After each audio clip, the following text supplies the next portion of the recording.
जब भी दुनिया के सबसे बड़े सांपों की बात होती है तो ज़हन में क्या आता है? एनाकोंडा या शायद कोई बहुत बड़ा अजदहा? लेकिन जरा सोचिए, अगर लाखों साल पहले इस जमीन पर एक ऐसा सांप रहता था जिसके सामने आज के ये देव हैकल सांप बिल्कुल बच्चे लगते हों। देखिए, आज हम ग्रीन एनाकोंडा को जानते हैं, जो खुद एक बहुत बड़ा जानवर है। लेकिन माजी में एक ऐसा सांप था जो इससे कहीं कहीं ज्यादा बड़ा था। उसका नाम था टाइटानोबोआ। सवाल ये था कि आखिर ये कितना बड़ा था। ये एक ऐसा राज था जिसने साइंसदानों को बहुत अरसे तक उलझाए रखा। तो टाइटानोबोआ की कहानी शुरू होती है एक बहुत बड़ी तबाही के बाद। तकरीबन 6.5 करोड़ साल पहले जब डायनासोर्स खत्म हो गए तो इस सैयारे पर सबसे बड़े शिकारी की जगह एकदम खाली हो गई। और इस खाली जगह को पुर करने के लिए कुदरत ने एक नए खिलाड़ी को मैदान में उतारा। डायनासोर्स के बाद पेलियोसीन दौर शुरू हुआ, जो बहुत गर्म और मरतूब था। यह माहौल रेंगने वाले जानवरों के लिए यानी रेप्टाइल्स के लिए बिल्कुल परफेक्ट था कि वो ना सिर्फ खूब फलें फूलें बल्कि बहुत बड़े देव हेकल साइज तक पहुंच जाएं। और बिल्कुल ऐसा ही हुआ। इस नए दौर में टाइटानोबोआ फूड चेन में सबसे ऊपर था।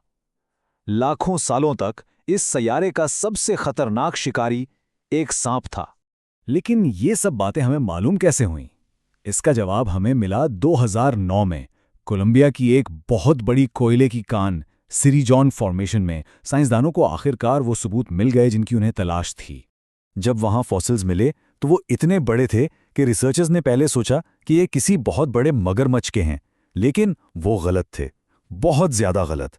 ये हड्डियां किसी ऐसी चीज की थीं जो इससे भी कहीं ज्यादा बड़ी थीं। तो आखिर ये कितना बड़ा था? सुनिए, इसकी लंबाई थी तकरीबन 13 मीटर। जी हां, 42 फुट से भी ज्यादा। और इसकी चौड़ाई इसके जिस्म के सबसे मोटे हिस्से पर तकरीबन 1 मीटर यानी कोई 3 फुट थी। ये इतना चौड़ा था कि एक बच्चा आराम से उसकी कमर पे लेट सकता था। और उसका वजन 1135 किलोग्राम से भी ज्यादा। ये आज के सबसे बड़े एनाकोंडा से तकरीबन 4.5 गुना ज्यादा भारी था। अब इन नंबर्स को जरा ठीक से समझते हैं। टाइटानोबोआ एक एनाकोंडा से 2 गुना से भी ज्यादा लंबा था और उसकी लंबाई तकरीबन एक स्कूल बस जितनी थी। जरा तसव्वुर कीजिए। तो फिर इतना बड़ा जानवर खुद को जिंदा कैसे रखता था? ये शिकार कैसे करता था और खाता क्या था? अपने बहुत ज्यादा वजन की वजह से टाइटानोबोआ जमीन पर काफी सुस्त था। इसलिए बिल्कुल अपने आज के रिश्तेदार एनाकोंडा की तरह यह अपना ज्यादातर वक्त पानी में गुजारता था, जहां यह दलदलों और दरियाओं का बादशाह था। और इसका शिकार भी इतना ही बड़ा होता था।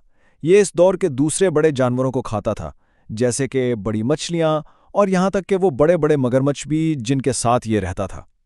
इसके शिकार का तरीका आज के बोआ कंस्ट्रक्टर जैसा ही था। ये जहरीला नहीं था, बल्कि घात लगाकर हमला करता था। पानी में छुपकर इंतजार करता, फिर अपने शिकार पर झपटता और अपनी बेपनाह ताकत से उसे जकड़ लेता था। और इसकी ताकत का अंदाजा इस बात से लगाएं कि साइंसदानों के मुताबिक इसके जकड़ने की कुव्वत 400 पाउंड्स फी मुरब्बा इंच थी। ये इतना ज्यादा प्रेशर है कि किसी भी जानवर की हड्डियों को पाउडर बना दे। लेकिन यहाँ सबसे बड़ा सवाल ये पैदा होता है कि आखिर कोई सांप इतना बड़ा हो कैसे गया? इसका जवाब इस दुनिया की आबो हवा में छुपा है जिसमें ये रहता था। जवाब है एक्टोथ्रोम, यानी सर्द खून वाले जानवरों की बायोलॉजी में। इनके जिस्म का टेम्परेचर बाहर के माहौल पर मुनहसर होता है।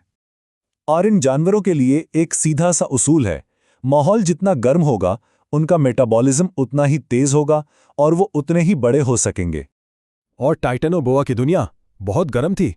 इस जमाने में अमेज़न के जंगलात का औसत दर्जा हरारत तकरीबन 33 डिग्री सेल्सियस था, जो आज के मुकाबले में 8 डिग्री ज़्यादा है। यही शदीद गर्मी थी जिसने टाइटानोबोआ को इतना बड़ा बनने में मदद की। लेकिन सितम ज़रीफ़ी देखिए, जिस चीज़ ने टाइटानोबोआ को बनाया वही उसके खात्मे की वजह भी बनी। वो माहौल जिसने इस देव को जन्म दिया, आखिरकार उसी ने इसे खत्म भी कर दिया। टाइटानोबोआ बदलते हुए हालात का मुकाबला नहीं कर सका।